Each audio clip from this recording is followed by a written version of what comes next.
Partai Perindo memberikan bantuan gerobak dan modal usaha kepada 3 orang pedagang. Di antaranya pedagang siomay, pedagang mie ayam, dan pedagang cappuccino cincau di kantor DPP Partai Perindo, Jakarta Pusat. Bantuan gerobak ini sebagai bentuk komitmen Partai Perindo dalam membantu perekonomian rakyat kecil, dalam hal ini pelaku UMKM. Kami menyerahkan 3 buah gerobak. Jadi pertama untuk gerobak kepada pedagang mie ayam, juga ada pedagang siomay dan batagor, dan yang ketiga kepada pedagang cappuccino. Dan kami juga menyerahkan penambahan modal kerja untuk mereka. Harapannya tentunya dengan kita memberikan modal kerja dan gerobak ini, supaya mereka dalam penjualannya juga lebih meningkat dan lebih baik lagi. Pemberian bantuan gerobak dan modal usaha ini juga sempat membuat kaget para pedagang yang menerimanya lantaran mereka tak menyangka bisa terpilih sebagai penerima bantuan dari Partai Perindo. Saya terima kasih atas bantuan dari Partai Perindo, dibantu tempat buat usaha. Saya terima kasih, senang sekali. Saya kan dari kemarin pengen ya ganti, cuman saya nggak kuat Mbak, saya nggak bisa lah, masa orang kayak saya mampu gitu ya. Ini juga nebeng, saya kan mau di mana mau modal cari gerobak gitu kan. Ini juga nebeng dari kakak saya. Partai Perindo masih akan terus mencari target penerima bantuan lainnya di seluruh Indonesia. Tim Liputan iNews melaporkan. Ketua Umum Partai Demokrat Agus Harimurti Yudhoyono menemui Ketua Umum Partai Nasdem Surya Paloh. Salah satu yang dibahas dalam pertemuan adalah hasil Rakernas Partai Nasdem yang mengusung 3 nama bakal calon presiden. AHY dan sejumlah pengurus Partai Demokrat mendatangi markas Partai Nasdem di Nasdem Tower, Jakarta Pusat, Kamis siang. AHY dan Ketua Umum Partai Nasdem Surya Paloh membahas sejumlah hal, di antaranya kondisi ekonomi global, situasi politik tanah air, dan hasil Rakernas Partai Nasdem yang mengusung 3 nama sebagai bakal calon presiden di pemilu 2024. Pertemuan ini merupakan yang ketiga kali di antara keduanya. Namun baik Demokrat dan Nasdem mengaku tidak ingin terburu-buru untuk memutuskan berkoalisi. Kami ingin selalu hadir untuk membangun sebuah semangat yang sama sebagai sahabat, dan juga beliau ini tentu bukan orang baru bagi kami, bagi keluarga kami. Chemistry yang sudah ada dan dibangun selama ini merupakan kekuatan, merupakan sebuah capital yang insya Allah juga bisa terus kita perkuat untuk. Artinya bagaimanapun juga memang kunjungan Mas Agus ini tentu akan semakin mempererat komunikasi silaturahmi yang sudah terbina selama ini, dan ini adalah merupakan satu bentuk keinginan kami bersama untuk semakin mendekatnya hubungan silaturahmi yang sudah ada di dalam memberikan pemikiran-pemikiran kami. Sementara itu, 2 tokoh bangsa Yusuf Kala dan Susilo Bambang Yudhoyono mengadakan pertemuan 4 mata di Cikeas. Selain membahas masa depan bangsa, keduanya juga mengenang masa lalu. Yusuf Kala bertandang ke kediaman SBY pada Kamis pagi. Keduanya langsung masuk ke perpustakaan dan berbincang 4 mata. Pertemuan berlangsung dengan suasana keakraban. Kedua tokoh bertukar pikiran membahas persoalan dan juga masa depan bangsa. Selain itu, SBY dan JK juga saling menceritakan kegiatan sehari-hari. Yang ambil foto almarhumah, jadi militer ke dunia politik, ke dunia sering.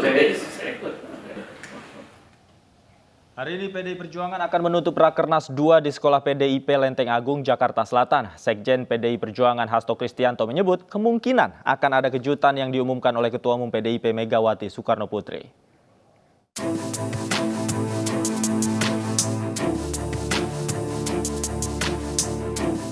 PDI Perjuangan hari ini akan merampungkan rapat kerja nasional yang telah berlangsung selama 3 hari. Kesimpulan dan hasil rekomendasi dari Rakernas akan disampaikan pada penutupan yang akan diumumkan langsung oleh Ketua Umum PDIP Megawati Soekarnoputri. termasuk kemungkinan diumumkannya calon presiden yang akan diusung oleh partai berlambang banteng pada tahun 2024. Penunjukan calon presiden menjadi hak prerogatif Megawati sebagai ketua umum dan akan diumumkan pada momentum yang tepat. Namun selama ini, Megawati sering memberikan elemen kejutan di saat-saat akhir Rakernas dengan memberikan pengumuman penting. Hal itu diamini oleh Sekjen PDI Perjuangan yang menyebut elemen of surprise mungkin saja ada pada penutupan Rakernas hari ini. Ibu Megawati Soekarnoputri selalu melakukan kalkulasi yang mendalam, selalu melihat momentum. Pada saat pelaksanaan Rakernas kedua di Bali pada tahun 2018 yang lalu, secara tiba-tiba menjelang akhir pembacaan Rakernas, penutupan Rakernas, setelah menutup Rakernas, tiba-tiba Ibu Megawati Soekarnoputri mengumumkan Pak Jokowi pada periode yang kedua. Itu dari Rakernas yang kedua pada tahun 2018. Itu menunjukkan bagaimana selain melakukan kalkulasi yang matang, Ibu Mega itu juga sering menampilkan ya suatu hal yang sifatnya surprise. Ada elemen of surprise yang ditampilkan oleh beliau. Karena memang hak prerogatif itu berada di Ibu Ketua Umum, tentu saja seluruh kalkulasi pertimbangan yang matang itu berada di tangan beliau. Akankah nama Ganjar Pranowo akan diumumkan sebagai capres yang diusung PDI Perjuangan oleh Megawati? Atau ada nama lain yang akan dimunculkan dalam elemen of surprise Rakernas PDI Perjuangan kali ini? Namun PDI Perjuangan hingga kini belum membuka komunikasi untuk koalisi dengan partai lain terkait capres yang akan diusung. Dari Jakarta, Nadia Valeri dan Abdul Aziz, iNews melaporkan.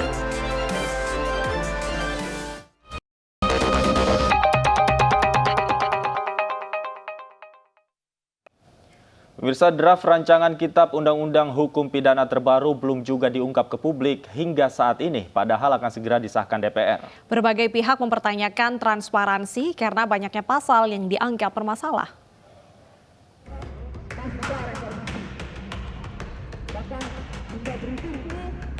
Kelompok mahasiswa dari Aliansi Nasional Reformasi RKUHP berunjuk rasa di kawasan Patung Kuda Jakarta Pusat 21 Juni lalu.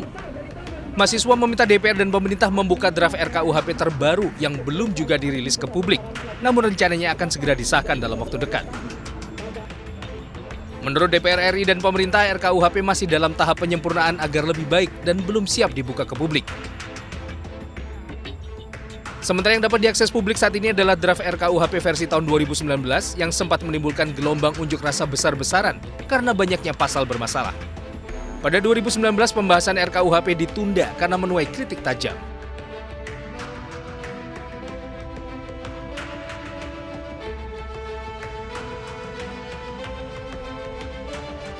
Pasal-pasal bermasalah yang ditolak publik diantaranya penghinaan terhadap presiden dan pemerintah yang dinilai mengancam demokrasi dan kebebasan pers. Pasal perzinaan dan kumpul kebo, larangan pembiaran unggas berkeliaran, hingga penodaan agama dan demo tanpa pemberitahuan.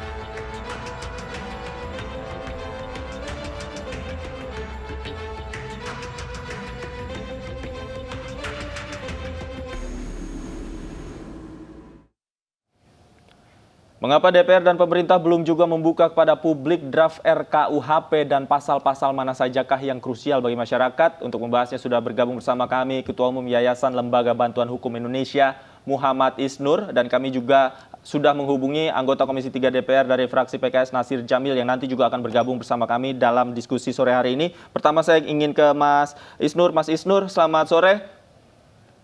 Selamat sore Mas David. Oh, ternyata Bang Nasir juga sudah bergabung. Selamat sore Bang Nasir. Ya, selamat sore. Assalamualaikum warahmatullahi wabarakatuh. Waalaikumsalam warahmatullahi wabarakatuh. Saya ingin ke Bang Nasir terlebih dahulu deh. Bang Nasir, ini kan RKUHP ini memunculkan banyak polemik. Salah satunya catatan yang paling keras dari YLBHI. Sebenarnya seperti apa sih Bang? Mengapa terkesan tertutup pembahasannya Bang?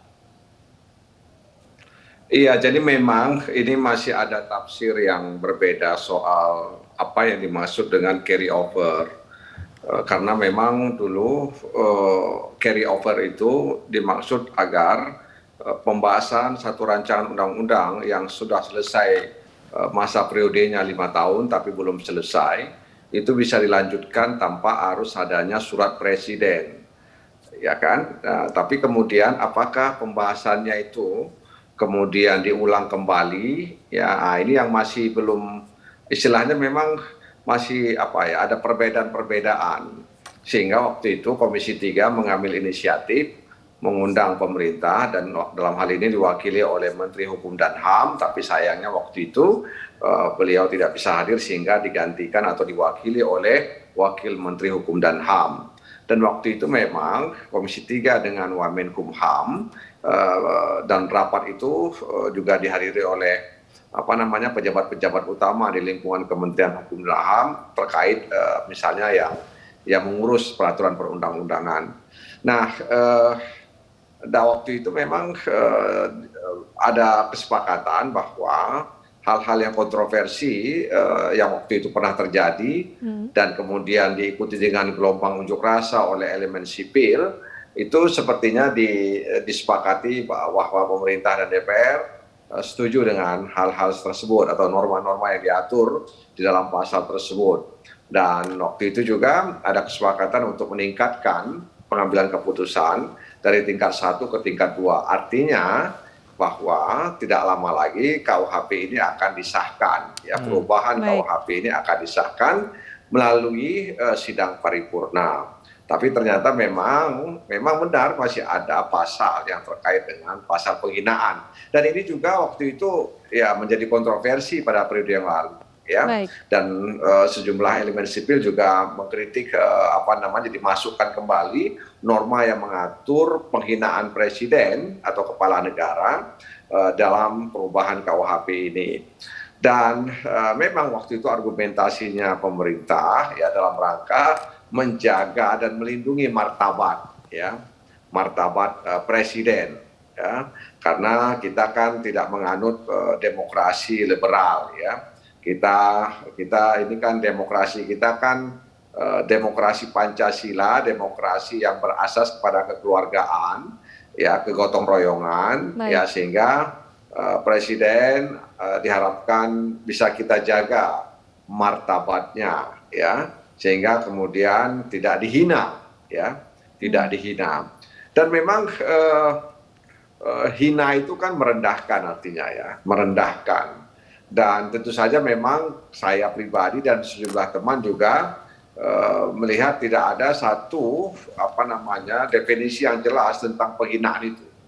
Kalau kita merujuk kepada kamus besar bahasa Indonesia tentu sudah ada, ya, definisi tentang hina. Tapi intinya hina itu adalah merendahkan, ya, merendahkan martabat presiden dengan ucapan-ucapan, ya, sehingga ini berpotensi untuk dipidanakan. Memang ada perbedaan, kalau pada KUHP yang lama itu deliknya delik umum, maka pada KUHP perubahan ini dilakukan dengan delik aduan, artinya tidak bisa langsung dieksekusi kecuali ada pengaduan dari orang yang bersangkutan. Jadi kalau presiden merasa terhina dengan ucapan-ucapan warga negaranya, maka dia bisa melaporkan ke aparat penegak hukum terkait dengan ucapan tersebut. Baik. Selanjutnya saya akan ke Bang Isnur. Bang Isnur, saat ini masyarakat tidak bisa secara bebas melihat ataupun juga membaca secara detail dari draftnya itu sendiri. Adakah kekhawatiran dari Anda dan teman-teman bahwa nantinya draft ini akan segera disahkan pada Juli mendatang tanpa melibatkan ataupun menerima saran dari publik? Ya, Mas Jamil, apa kabar, Bang Jamil? Kabar baik.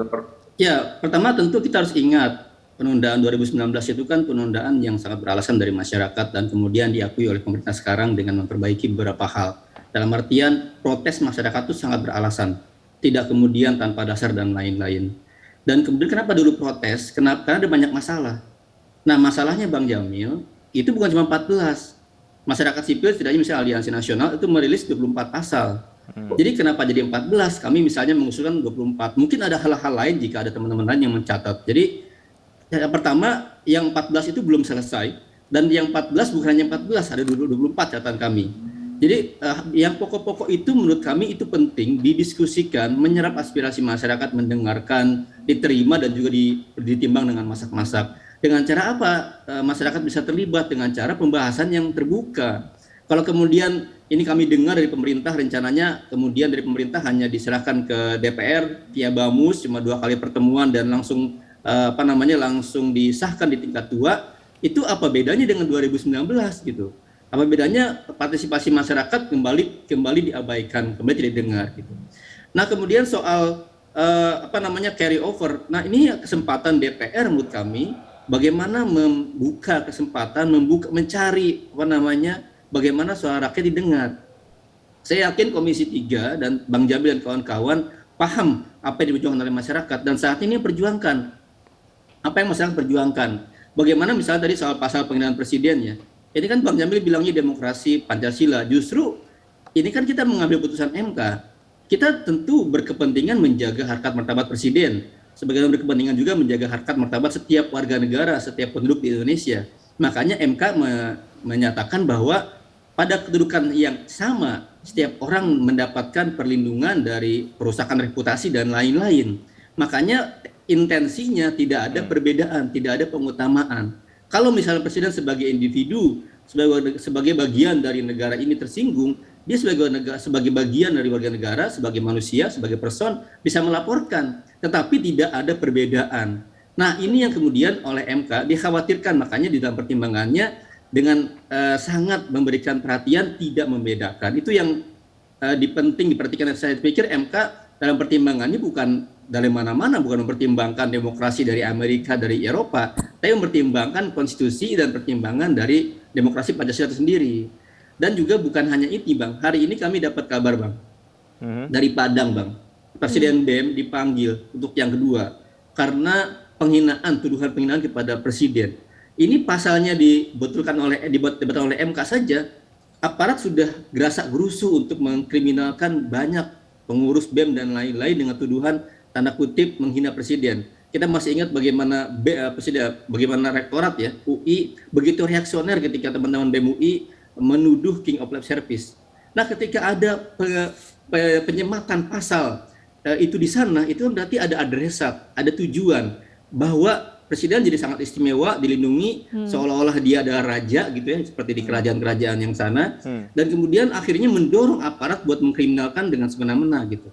Oke. Nah, kami khawatir dengan menaikkan ini kita akan mengkhianati putusan MK dan juga mengancam banyak demokrasi lainnya. Itu Bang Jamil. Oke, baik. Saya ke Bang Jamil. Bang Jamil langsung saja ditanggapi, apakah betul selama ini aspirasi-aspirasi seperti yang dikatakan oleh Mas Isnur ini tidak diserap oleh Komisi 3? Iya, jadi memang begini, sebelum sampai ke situ, saya ingin sampaikan bahwa ini memang salah satu resiko masalah-masalah yang kita temukan dalam demokrasi perwakilan, bahwa keinginan rakyat itu belum tentu sama dengan keinginan wakil rakyat, ya. Maksud saya anggota parlemen, dan itulah masalah demokrasi perwakilan kita, ya.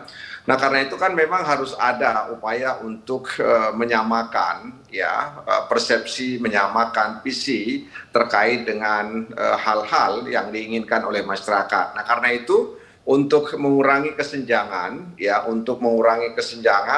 dan mengurangi resiko dalam kehidupan demokrasi saat ini, maka saya sudah menyarankan kepada pemerintah dan DPR agar perubahan KUHP ini jangan buru-buru untuk disahkan dalam paripurna, tapi dibuka kembali kepada masyarakat atau dengan mengajak masyarakat elemen sipil yang berkepentingan, ya, sehingga kemudian mereka bisa memastikan bahwa produk hukum ini sejalan dengan semangat demokrasi, dan itu sudah kami sampaikan kepada pemerintah. Ya, mudah-mudahan saja DPR dan pemerintah lebih arif dan bisa menerima aspirasi masyarakat ini, sehingga KUHP itu ya dalam tanda kutip itu dibicarakan kembali dengan melibatkan masyarakat sipil. Toh tidak ada ruginya. Bahkan kita beruntung karena kita bisa mematangkan KUHP ini, karena kita tahu bahwa KUHP ini produk kolonial dan sudah puluhan tahun kita menggunakan KUHP, sementara di negaranya sendiri di Belanda KUHP ini kami dengar sudah tidak dipakai lagi. Nah karena itu kita berharap memang pemerintah dan DPR, sebagai anggota DPR saya sudah menyampaikan itu kepada pemerintah dan pimpinan DPR agar membuka ruang untuk partisipasi masyarakat, ya. Seperti memang saya sampaikan tadi, penghinaan itu memang sangat subjektif, ya. Tapi kemudian pemerintah berargumentasi itu dipagari dengan delik aduan, ya. Begitu. Jadi ada pagarnya, yaitu delik aduan, sehingga ya tidak semua kemudian aparat penegak hukum menindaklanjuti atau berusaha untuk mengeksekusi terkait kalau misalnya ada ucapan-ucapan yang menghina presiden. Jadi pagarnya itu adalah delik aduan. Baik, tadi Bang Nasir mengatakan jangan buru-buru dulu tapi juga menyerap aspirasi dari publik. Saya ke Bang Isnur, selain tadi Anda mengatakan pasal penghinaan presiden yang harus disoroti, pasal apa lagi yang menurut Anda harus segera mendapatkan revisi? Ya, sebelum ke situ Mbak, pertama saya apresiasi ke Bang Jamil dengan statement kali ini. Bang Jamil dengan tegas meminta ya pembahasan dibuka kembali, dan saya berharap Bang Jamil juga bisa mendorong dan memastikan fraksi PKS untuk bisa bersuara Bang di Bamus agar tidak mempercepat perkara ini. Itu permohonan kami, dan saya mendorong gitu ya, tentu PKS sebagai partai yang lahir di reformasi punya semangat tidak kembali ke masa Orde Baru gitu. Itu saya mendorong Bang Jamil dan fraksi PKS untuk bersuara seperti itu. Yang berikutnya Mbak, terkait pasal-pasal yang lain, ini kami banyak catatan Mbak. Misalnya gini, selain di pasal penghinaan presiden, juga pasal penghinaan penguasa umum dan lembaga negara.